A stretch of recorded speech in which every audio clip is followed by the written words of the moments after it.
Today we're going to be taking a look at the notion of form and how it exists with energy and within a space. Today's learning goals are to be able to identify the key characteristics or qualities of form, define the following terms: open form, closed form, dynamic, and static.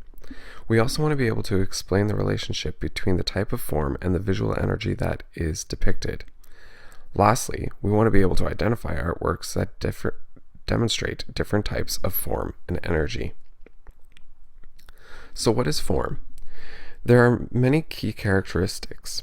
First of all, it is three-dimensional, meaning that it has height, width, and depth. It exists in space or implies spatial relationships. This can be either actual space and actual form, as in sculpture, or form can be implied on a two-dimensional surface through the use of value. In this exercise, we are going to be taking a look at three-dimensional form in sculpture. There can also be an actual mass or implied mass, the sense that it has weight. And lastly, that there is a sense of surface and that there is a texture that allows us to define what it is that we are looking at. The first type of form that we are going to be taking a look at is open form. And with this, there's a balance of positive and negative space. This is achieved by using interior windows that allow you to see through the artwork. This creates a sense of airiness that helps to give the work a sense of realism to a degree. The sculpture is not one solid block of material, and this is really important in allowing the sculpture to have a strong sense of airiness and being able to sort of look at it from different points of view and finding interest in it from multiple perspectives. There are also aspects of the work that extend into space. So in the example provided here, we can notice that the arm moves out, and on top of the arm there is a bird, and that the extension of that arm allows us to have the more interesting contour and the additional windows or spaces between the arm and the torso and the arm and the musical instrument, for example. In this example, we see closed form. There's a sense of confinement. Everything is really tight. So in comparison to the last example, we see a much simpler contour or outer outline. Again, here we have a sense of mass and solidity, as opposed to the previous example in which there was a lightness about the sculpture created by the windows and the negative space. Thirdly, we have dynamic form, and dynamic form creates a strong sense of energy. It's like the sculpture has been frozen in time, and there is a dramatic movement that has been captured. So in essence, we get the sense that the figures or the subject matter was in motion, and that the sculpture has just frozen it at a particular moment in time. This is often created by using a Bezier contour so that it is there's something to look at as you walk around the sculpture from multiple perspectives. Right. By having the Bezier contour, it also creates visual interest in the artwork because it forces the viewer to walk around the form, looking at how the outer contour changes from different perspectives. And lastly, we have static form. And this type of form is literally having a sense that the work is frozen, or the subject matter is frozen, that there's a sense of stillness and rigidity.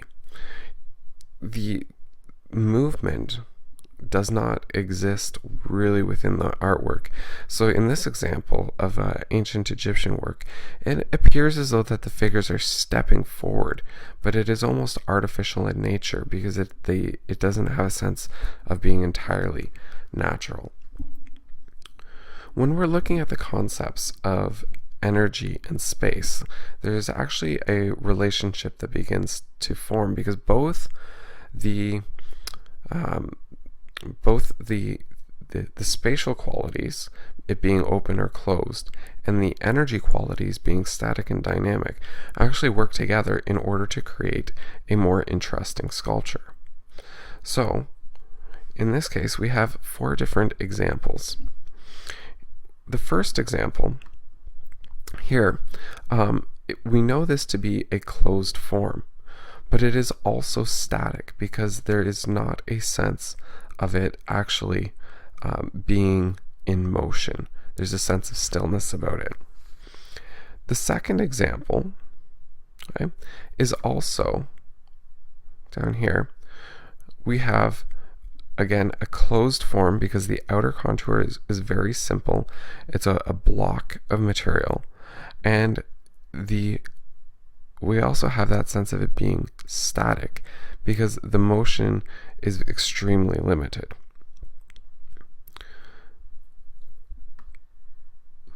Here, like the previous 2 examples down at the bottom, right, we have a subject that is not in motion. It's very still, but at the same time, the subject has a lot of windows and creates that airy feeling. So we have little motion with it being open in its quality. Okay. With this example, we have a very busy outer contour and a lot of motion, which creates a sense of it being dynamic.